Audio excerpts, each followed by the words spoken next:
Welcome to the Penny Bloom Podcast. Ain't another place that has got more bombast. Romp past your mom, dad's listening to Tomcats. Talking everything that make you sad. We don't want that. We're here to make you smile. Put your mind at ease. Peace, love, and bloom, and always praise Keanu Reeves. This what we about. This some weeding now. We'll talk until we can't no more, and then we peacing out. Alright, let's go. Penny Bloom Podcast. It's the Penny Bloom Podcast. Penny Bloom Podcast. It's the Penny Bloom Podcast. Penny Bloom Podcast. Penny Bloom Podcast. Hello, everybody, and welcome into yet another episode of the Penny Bloom Podcast. It is I, Colton Robertson, and today I am joined by Joseph George. What's up, homie? Oh, what up, what up? Always a pleasure to be here. Oh, and it is always a pleasure to have you, especially on this, the most joyous of days, where we continue our 52-year journey through film in fashion, in a way that we have not gone before. This here is our first real deal musical on the 52-year journey through film. We've worked through the 2010s here to 2016, where we are covering just a seminal film for me, La La Land. I've loved this movie for a good 5 years now. I was a little late to the party, didn't watch it till 2017. But when I did, was I hooked. I love La La Land, and this was a first viewing for you, if I'm not mistaken, correct? It was. It was a first viewing for me, and I'm so glad we finally got a musical in the project here. Was a very nice change of pace, a very nice, different form of film that I haven't really got to appreciate yet, I don't think. And I think this is kind of the first musical that's done that for me, because I'm trying to think of other musicals that I've watched in my lifetime, and it's only been like Hairspray, Grease. Yeah. The basic. Probably about it. Maybe Glee. That if you count a little that, bit, yeah, a little bit of Glee. So that's about it. But this was like I don't know, like a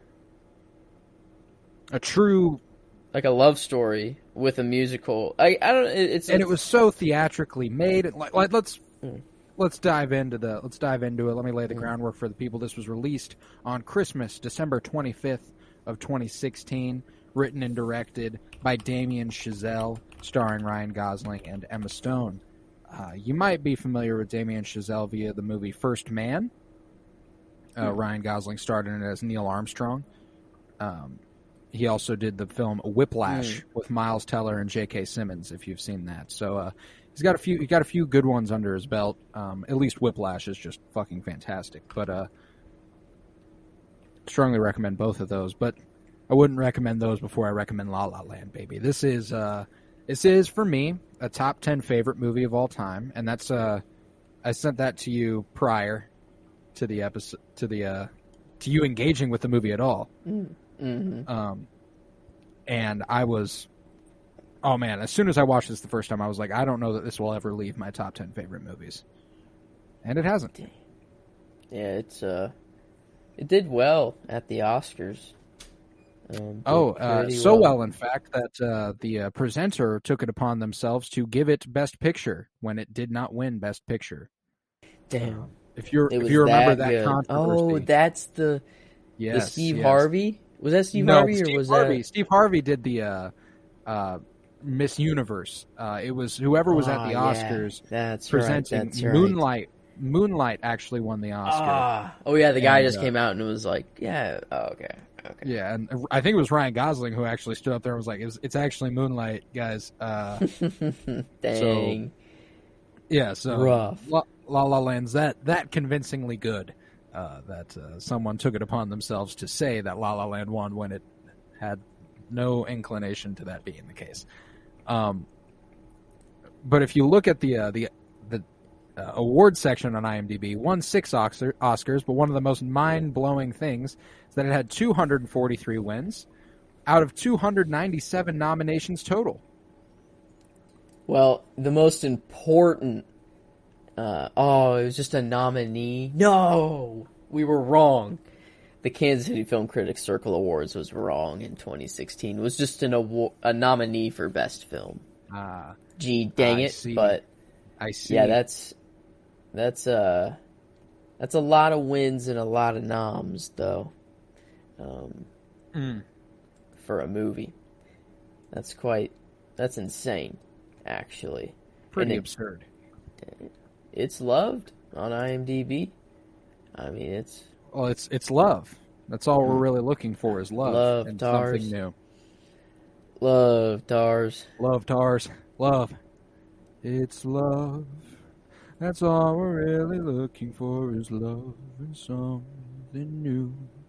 God, I love this movie. And it's one that I've appreciated for so long, and me and Tavares have talked about it on the podcast probably multiple times, but it's one I can't resist speaking about on the podcast, especially with a first-time viewer. So, like, I'm mainly focused on your perception of this movie as someone who has previously not been too big on the musical genre, as you said, and this also was my first real foray into the musical genre when I was like 17. I was like, you know what? Yeah, I think I'm ready for a movie like this.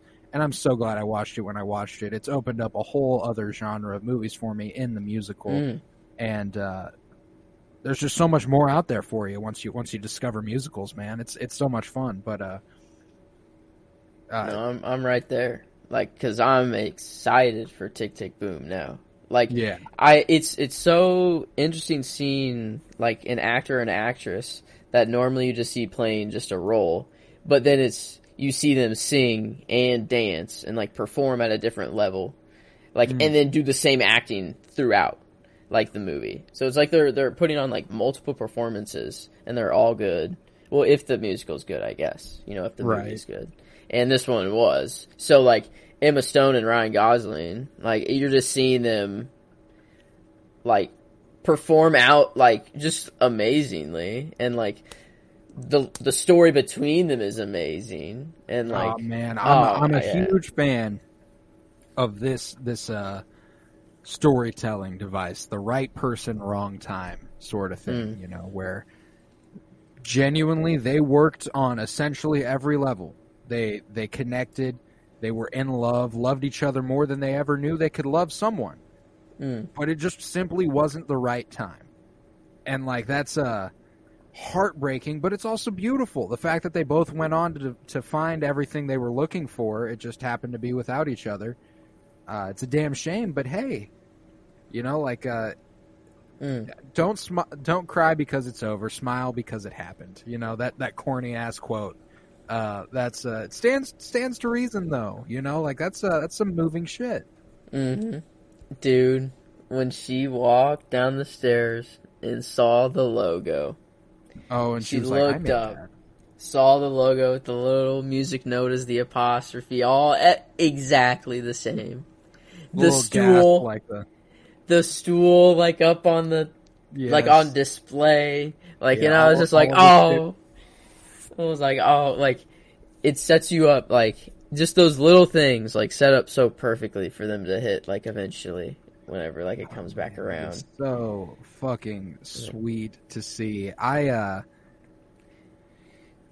Let's talk about these characters, though. We got Mia and Sebastian, who, their first interaction, obviously very, very funny, is a road rage sort of thing. Not real rage, but, like, come on, man. Like, we're driving, you gotta move. She's in her car rehearsing lines. He's in his car practicing piano notes, taking in what it sounds like and trying to recreate it with his hands. Like, just both committed to their craft from the get-go. And I fucking love these two characters. I think that they both obviously, like, I think their point isn't to necessarily be perfect.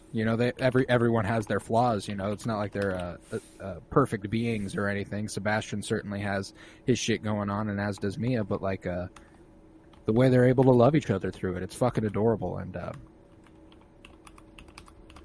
what song would you say was the one, or like what was the moment in the movie that made you go like, okay, yeah, like I'm in, like this is going in a good direction? Okay.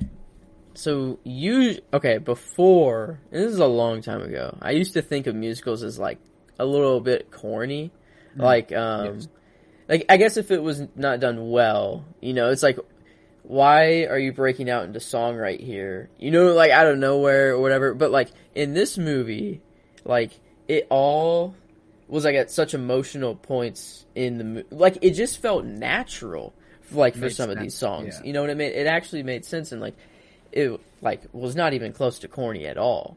Like, even the opening scene, you know, like, everyone's in traffic, and then all of a sudden it's a freaking flash mob, and everyone's, like, singing, like, just an opening piece, you know, was sick.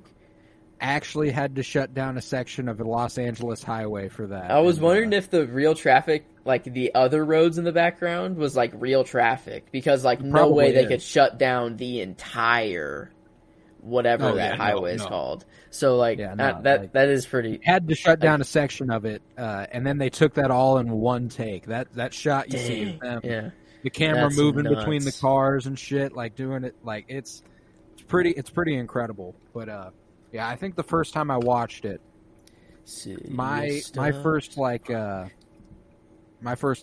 yeah, I'm all the way in. You know, like, I was already digging it, but now I'm like, full blast, let's get it. What a waste of a lovely night.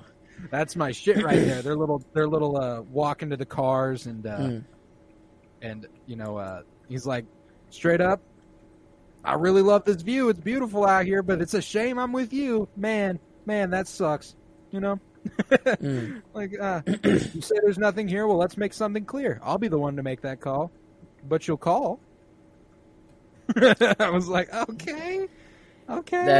That sequence was really nice. Them changing into their tap shoes. Yeah, they sat on the bench, and he, like, kicked the dirt over her shoes and shit. And oh no, they were. I don't know. They were just so cute together. Like, from from the jump, it was just.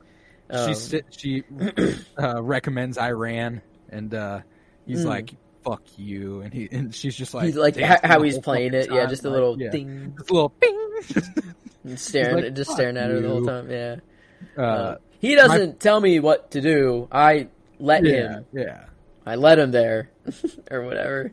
I love it. One of my favorite little details about the "What a Waste of a Lovely Night" sequence is that he walks her to her car, right?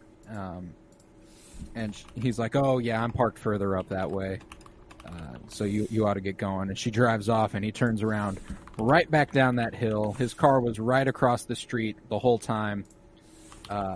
He was looking for an excuse to walk her to her car. He wanted that interaction. It wasn't a waste of a lovely night. He was in, regardless of what shit he was talking, and I absolutely love that.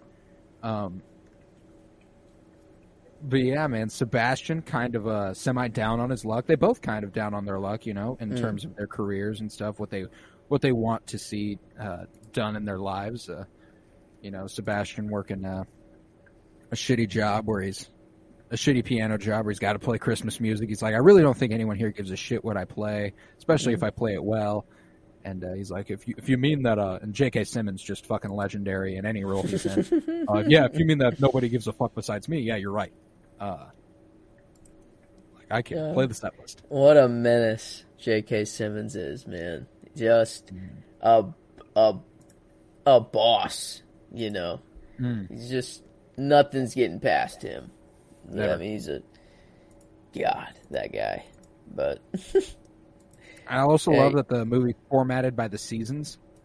Yeah, that was kind of cool. Broke it up a little bit. Starts in winter, heads to spring. The love really, you get the whole love montage when it's summer, so it's like summer loving sort of thing. And it's not, and then like fall, the last chapter, the fall of their relationship and et cetera. Like, it's like it all just works real perfect.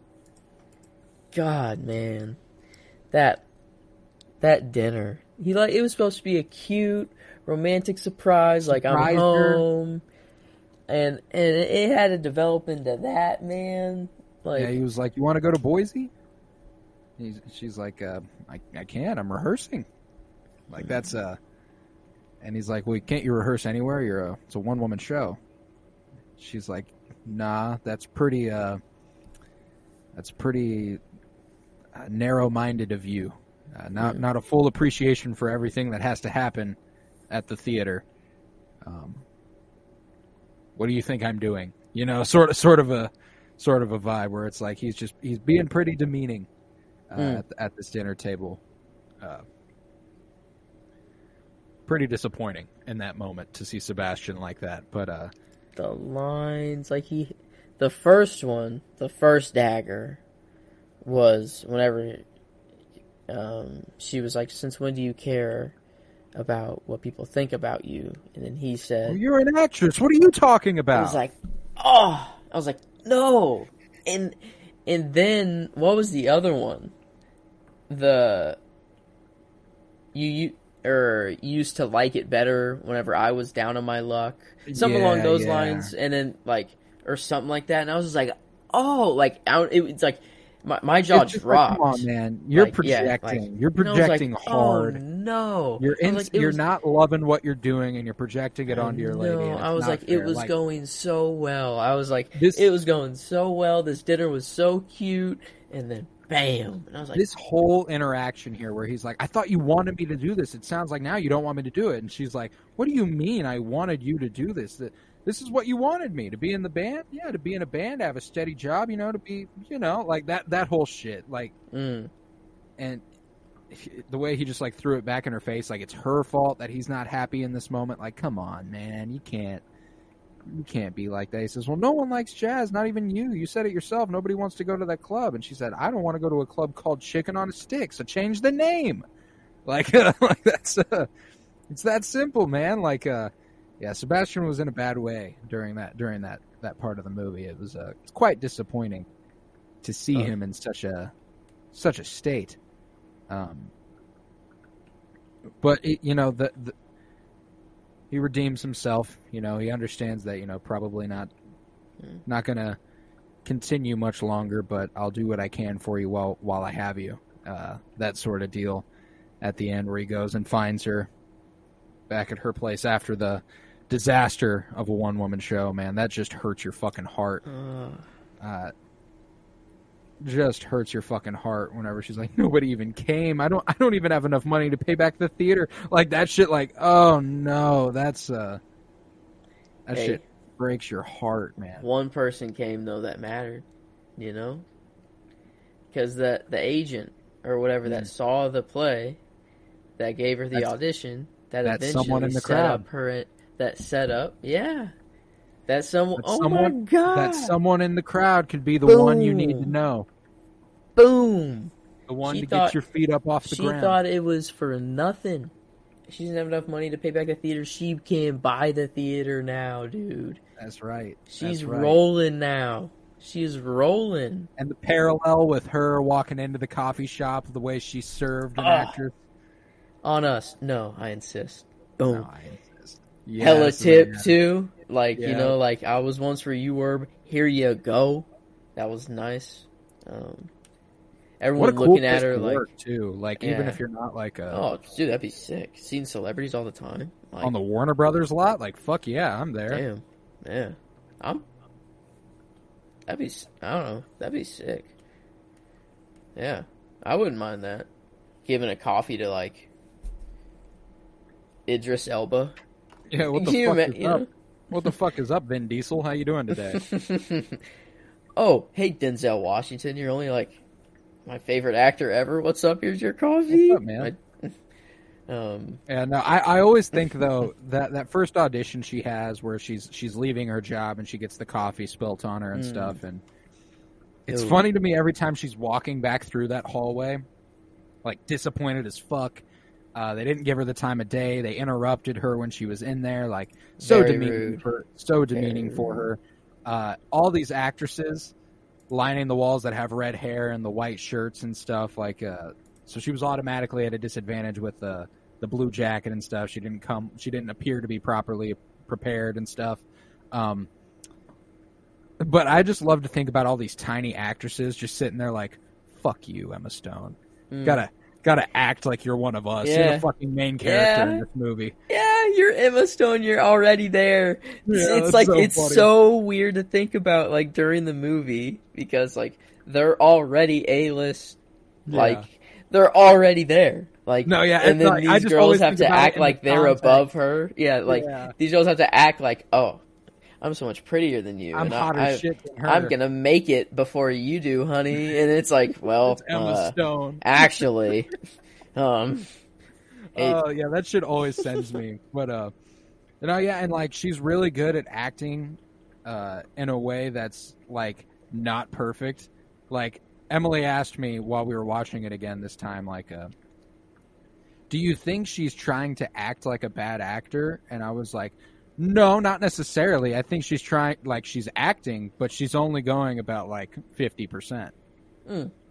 Like she's like, I could act this better, but just turn up the dial a little bit, not all the way, because it's not terrible. Like she's never in there like, oh, this is bad acting, like it's just kind of like a. And there are moments where it's like, this might just not be the role for you, honey. No, Jamal. You tripping. Yeah, no, that was kind of the only part of the movie where I was like, oh, I don't know. It was she just had the whole like montage of her like being a cop and stuff, and oh man, it was just to show that she was just desperate for any role, Yeah. and like that was just all it was for, and it's funny, like it. I guess it's funny. And it was showing the process of her like she got like one callback out of those fucking 15 auditions, like that's how brutal it is out there. And the callback was just a freaking blow off too. Like, she said one line and they were like, "Thank you." Like what? And she was so excited. Like the way that she was like, "I feel like I talked bad about it earlier. I don't want to." Like Dangerous Minds meets the OC. It's like Rebel Without a Cause. I got the bullets. Yeah. Damn. You've never seen Rebel Without a Cause, huh? Like that whole thing was for research purposes. Hilarious. I'll take you for research purposes. Oh, and I love that she got fucking turned down at that audition. She was on her way home, drove past the theater, and went, "You know what? I'm good." Her mood immediately brightened. She had something to be excited about. She gets home. She's like, "You know what? All my attention is here." And her boyfriend walks in. Yeah. Rough. And she's like, "Oh, shit. I forgot you existed." I was like, "Oh, dang, she has a boyfriend." Like, at that. And the reason is because not only do you not know, she's forgot. Yeah. Like she's not consciously aware of the fact that she has a boyfriend because he's such a piece. And 2 weeks in a row that her boyfriend here is showing up in our movies.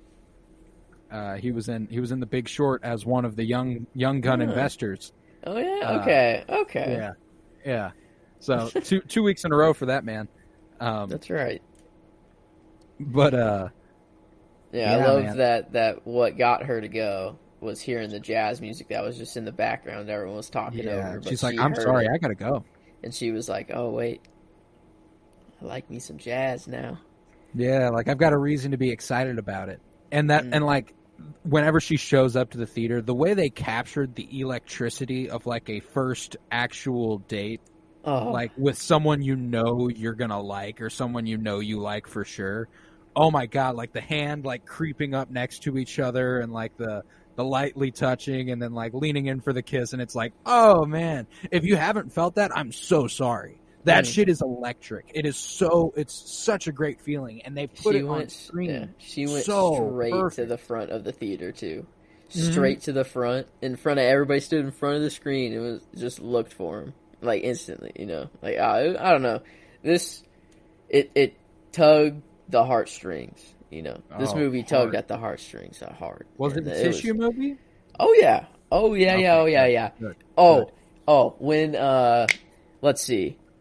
I mean, the very end, that whole sequence was like, oh, that's heart wrenching, man. I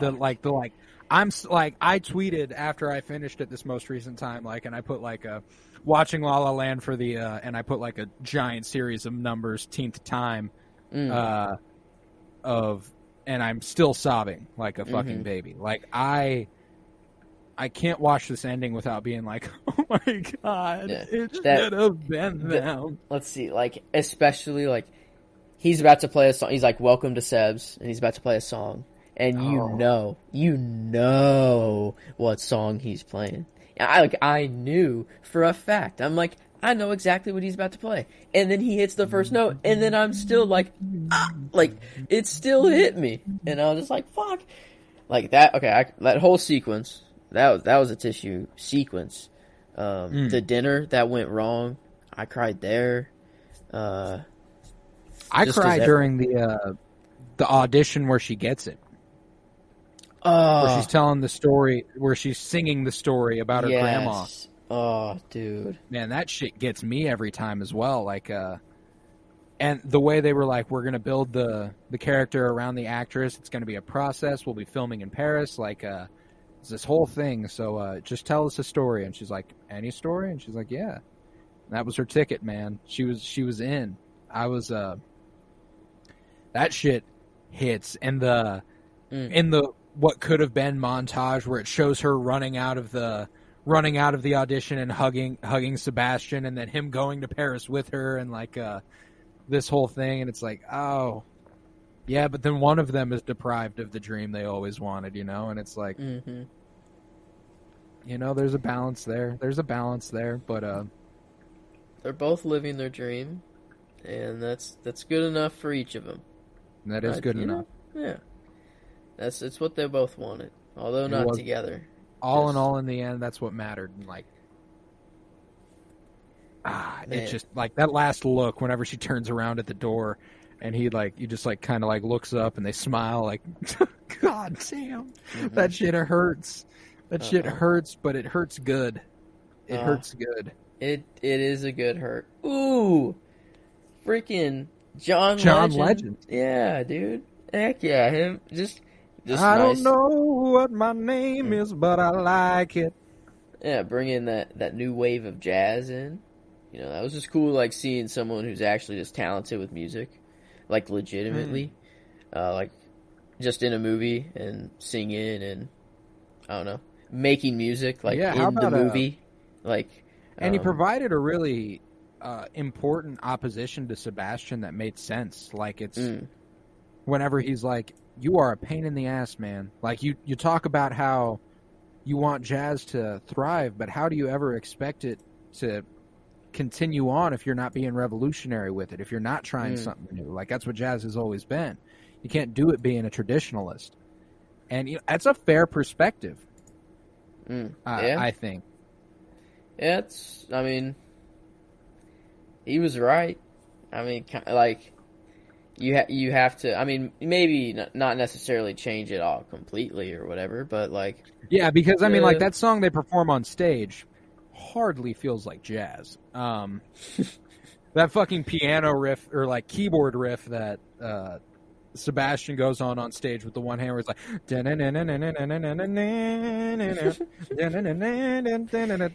Although hard.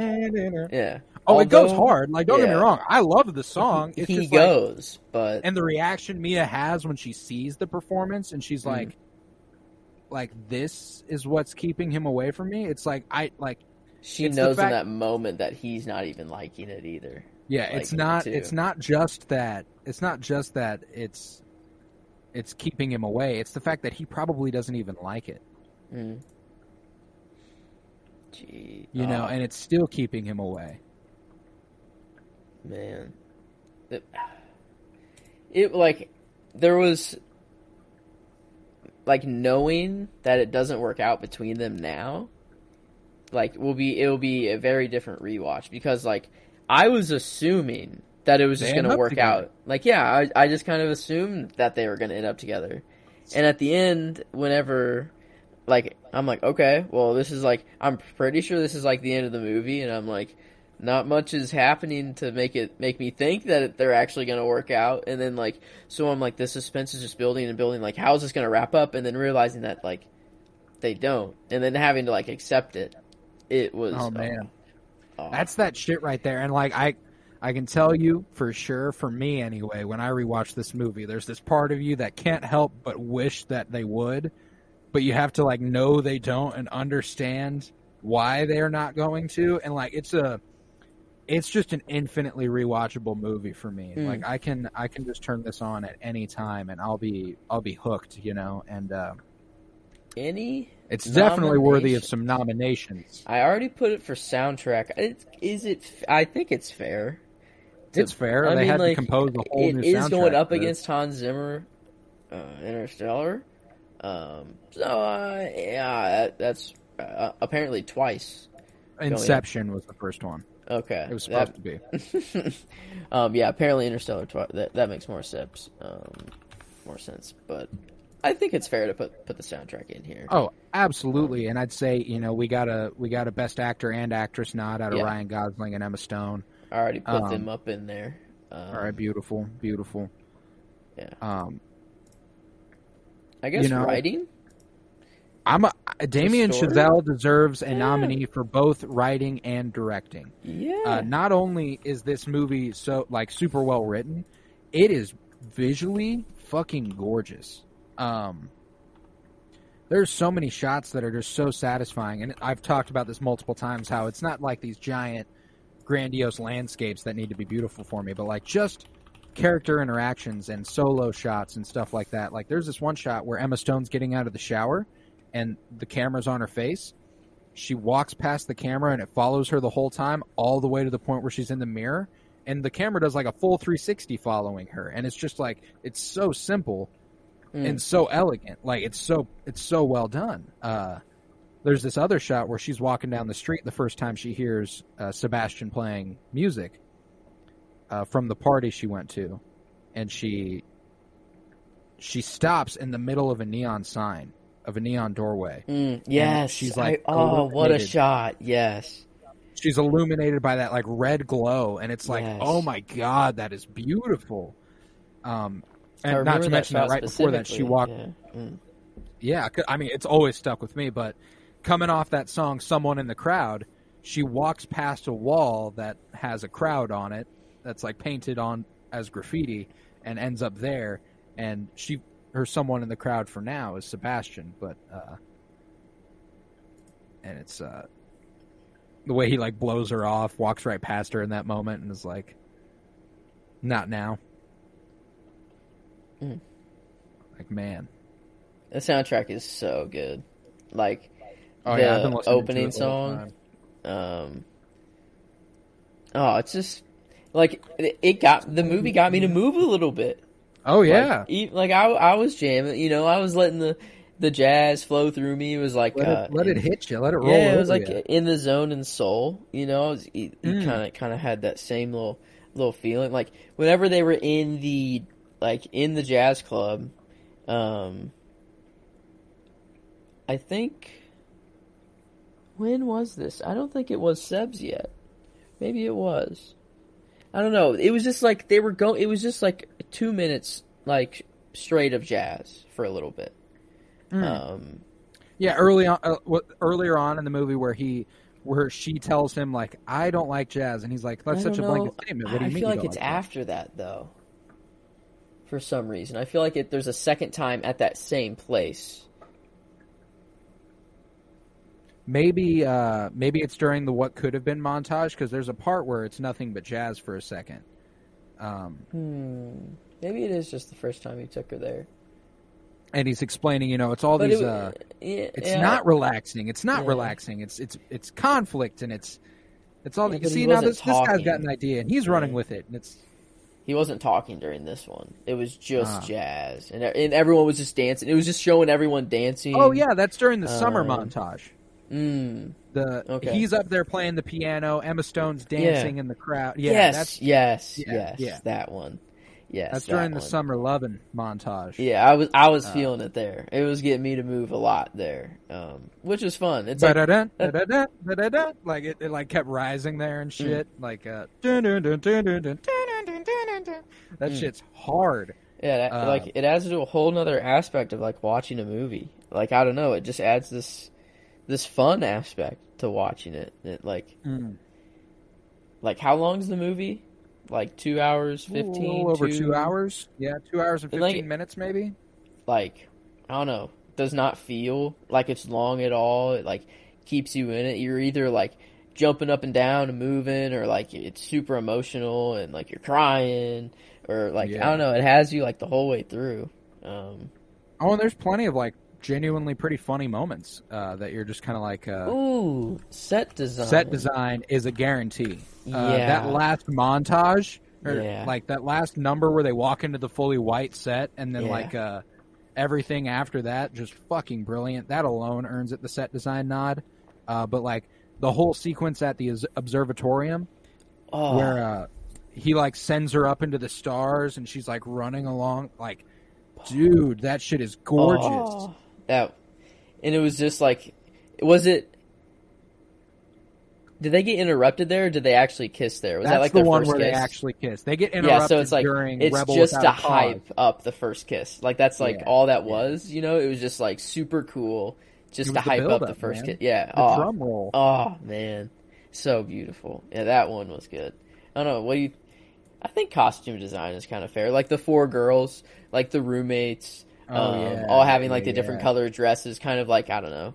Like the Wiggles. And in that last montage, the yellow dress for the dance number for What a Waste of a Lovely Night. That's a really good one. I think it's worthy of it. Oh yeah. Yeah, I guess Ryan Gosling really just kind of wears the same. He's got like a suit thing going on the whole time. Shirt and tie pretty much the whole time, but that's okay.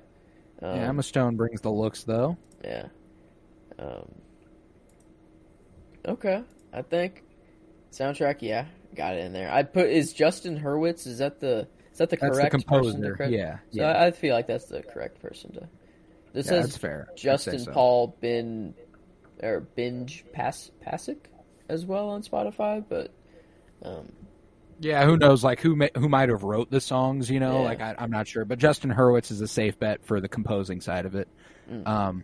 Wouldn't say any supporting actresses or actors get nods here. It was pretty contained as far as Mia and Sebastian being the primary people on screen. Is it actually Emma Stone and actually Ryan Gosling singing? Singing? Like it's them. Like it's them. That's so cool. They're singing. Now, I don't think Ryan Gosling plays the piano. He looked really fluent with it though, because I don't think it was him. I'm sure he sounded all right, but I think to get it perfect, they had Justin Hurwitz go ahead and play the piano. That's fair. I was wondering because, like, I don't know, it looked like it would line up with what was being played, you know, at least. You and I'm be like pushing any notes in a sequence like that, and I'll believe it. Yeah, that's true. And I was going back and forth the whole movie. I'm like, is he really playing? And I'm like, nah, there's no chance. And then the 3 keyboard freaking when he's playing both at the same time, I'm like, all right, no chance Ryan Gosling got this good at the piano, dude. Like, no way. No way. At that moment, I'm like, yeah, okay. This is just someone else is playing the piano here. I'll hype you up for Tick, Tick, Boom a little bit more. That is Andrew Garfield playing the piano and singing whenever we get there. So, what a talented man. What a sexy, talented man. Well, and I'm not going to lie to you, man. You're going to watch Tick, Tick, Boom, and you're going to go, God damn it. Why wasn't it Andrew Garfield in La La Land? Ooh, and then it would have been and then have the Spider-Man background. Ryan Gosling does, like, I will say, Emma Stone shines like crazy in this movie for me. Like, she washes Ryan Gosling and their songs together. Her voice, for me, is a lot better. But Ryan Gosling does have this really good baritone, sort of conversational style to him that works with jazz. It works with jazz really, really well. City of Stars. Like, he doesn't have to reach a giant register of notes, you know, like he's got this whole thing he can hit, and they're fine hitting that, and it works, you know, it works for the film. But what would you say, if you just from pure memory, is your favorite song from the movie? Ooh, it's either the opening, like the so,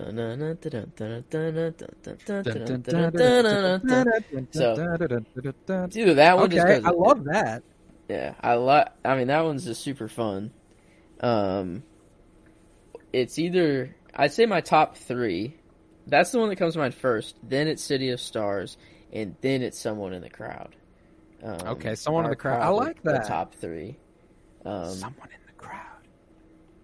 That one was cool. Yeah, and that's like a good one. Ended up meaning something which was cool. Yeah, my favorite. Oh, their theme. Yeah, that was the one I was going to throw out. Mia and Sebastian's theme, my favorite. That's by song far though. my favorite, actually. No, yeah, I take it all back. That's number one. All All those other ones, sure, top two. It's not top one. I actually went to a wedding recently, the one I talked about on patreon.com/KoroBloom, and the song that the bride walked down the aisle to was Mia and Sebastian's theme, and I was like, well, I'm going to steal that. Yoink. Yoink. I was like, that's mine? Like, that's mine? That's going to be that song? But yeah, that shit is gorgeous. But yeah, I agree. City of Stars was one that I've always liked. As a musical number, though, Another Day of Sun is just different.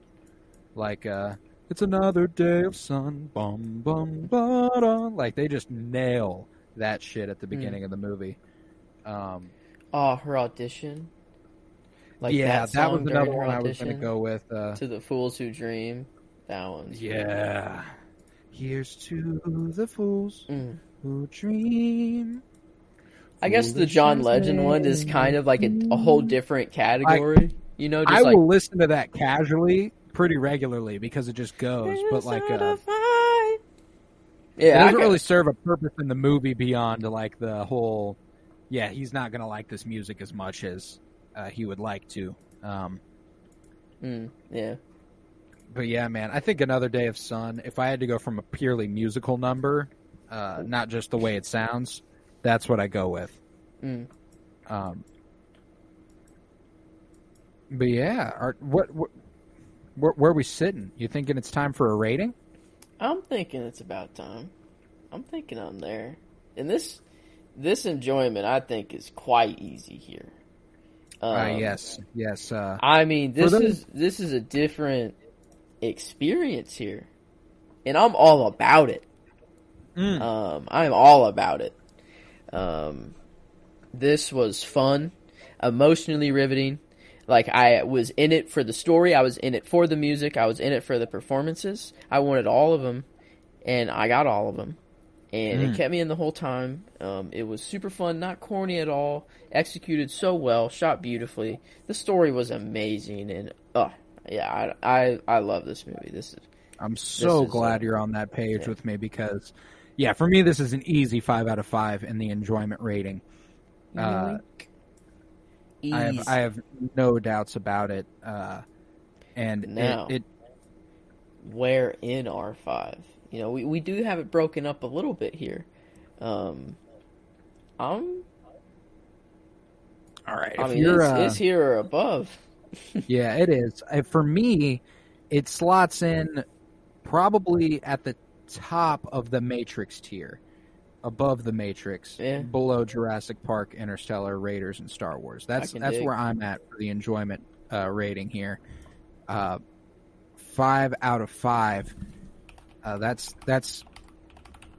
It's a classic, like it's a modern classic, and the way it feels classic too. Like as you're watching it, you can just tell that it's like there was such a care taken with the filmmaking that I don't think you get it as much in a lot of places to this degree. Damien Chazelle really was in his bag for this. All right. I mean, sheesh, as it fulfills the genre. I mean, for me, that's a genre-defining musical. You tell me someone's going to watch a musical for the first time, I'm going to tell them, watch La La Land. Yeah, I mean, I feel like this is pretty required viewing musically. Like, out of Hairspray and Grease, I think La La Land, I would prefer to watch La La Land first out of any of these. We'll see what happens after Tick Tick Boom. See where I fall there. I'll tell you, as someone who has seen both movies, I personally probably like. Ooh, that's hard. I think Tick Tick Boom is like you should watch La La Land before Tick Tick Boom because I can guarantee you'll at the very least connect with the story. The nonfiction nature of Tick Tick Boom, it hits hard as fuck, but it is much more theatrical music style.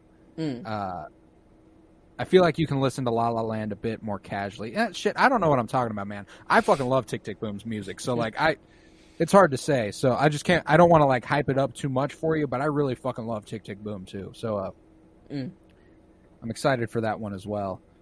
But yeah, this is a 5 out of 5 in the genre for me. It's a genre defining musical if I had to say. Am I frozen for you? Yes, you are. You have been for a little bit. Yeah, I don't know. You were kind of lagging a little bit ago when we were doing the Westworld show, so like but it didn't end up affecting the recording at all, so I'm just kind of like that should be fine. You good, or should I like unplug and plug in, or? Nah, we should be fine. And if not, it only happened within like the last 5 minutes, so like okay, cool. At the very least we'll re-record the end of the episode.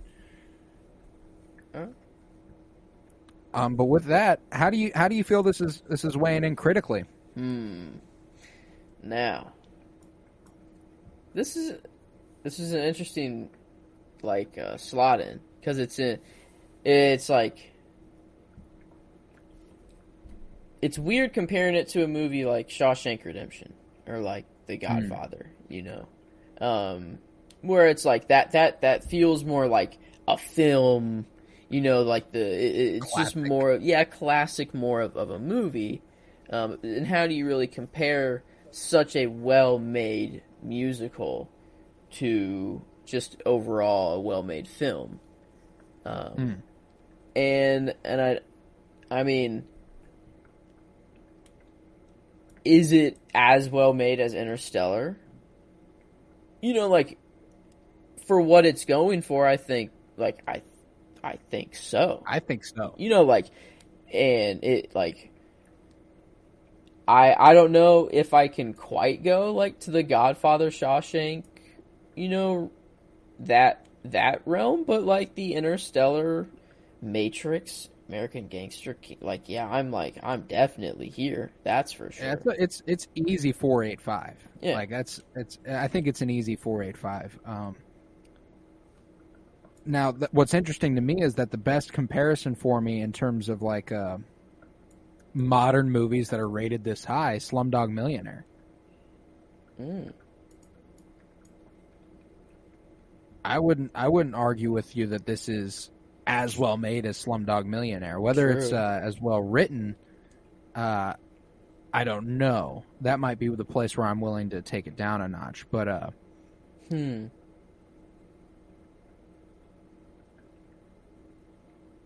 I'm at the very least a 4.85.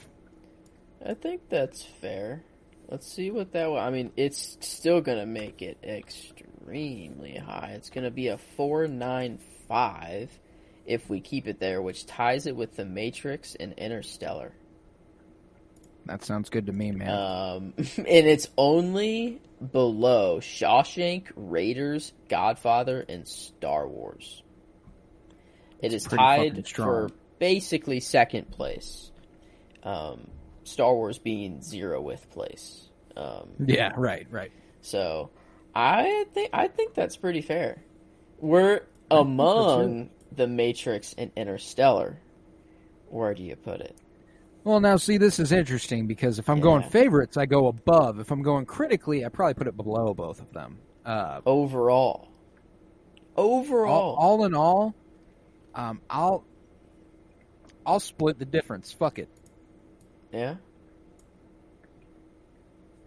Is this right in the first place? Matrix above Interstellar? That was my question. Yeah. I think I'd have Interstellar above the Matrix. I think maybe Interstellar, La La, Matrix. I'm with you there. Okay. I can dig.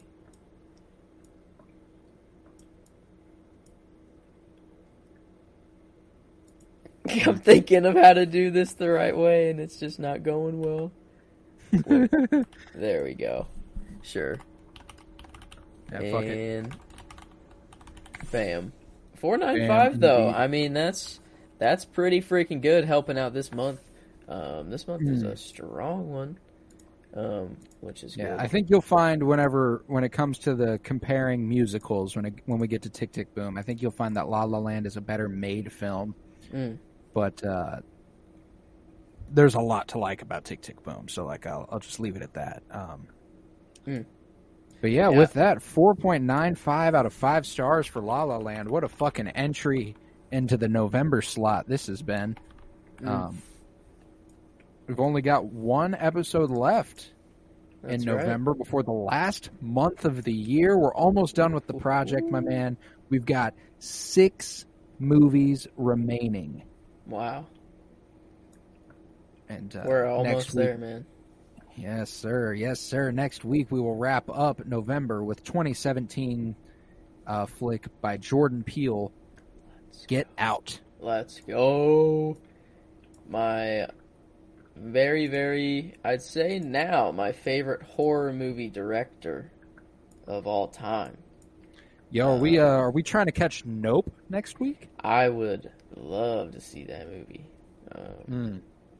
Yes. I'd love to see Thor first, and then... Yeah, of course. And then Nope. I'm itching to see... But I can't get on Twitter. I can't get on TikTok. I can't do it. I'm not getting... I opened up Twitter, and I saw one tattoo.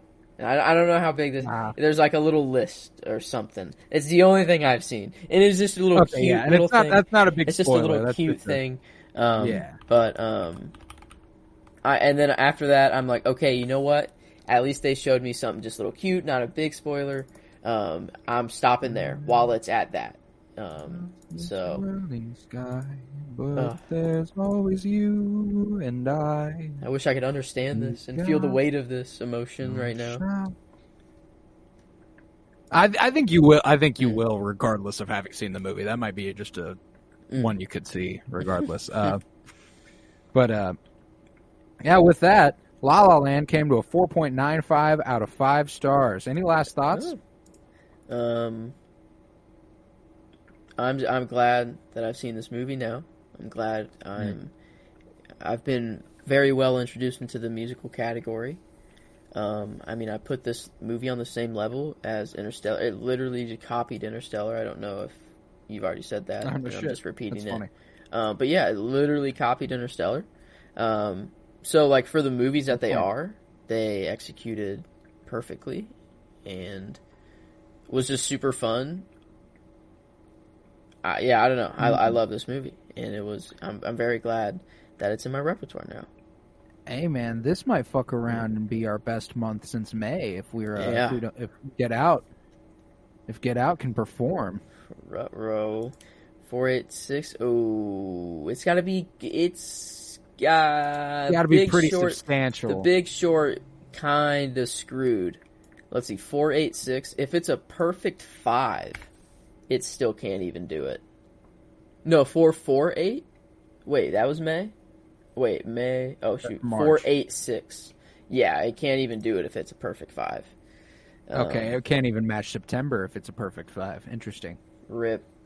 Yeah, The Big Short did it there. Damn you, Big Short. September was Damn you good. And your unenjoyable subject matter. Yeah, The Departed was the lowest at a 447 for September, and this one went all the way down to a 4, so that makes sense. But still a high month overall. It'll be a good month. Yeah, we're not fucking around with bad movies in this project. So, we have, but we try not to.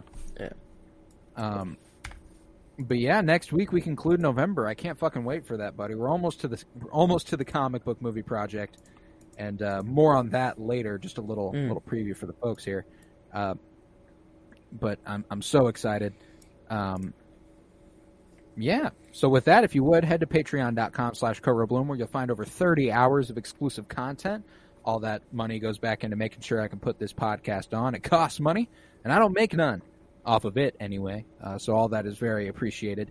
Head to Twitter, follow at PennyBloomPod, follow on Instagram at PennyBloomPodcast. If you're fucking with me and Joe, keep checking out the 52-year journey through film. Hard to say what show we're covering right now, but I know we're doing it. Go ahead and leave a 5-star rate and review for your dudes. That's always greatly appreciated. Make sure to share the show with a friend. I was Colton Robertson. I was joined by Joseph George. Thank you very much, homie. Oh, thank you for having me. It is always a pleasure. Oh, and it is always a pleasure to have you. Remember, peace, love, and bloom. And I'm always going to love you. Oh.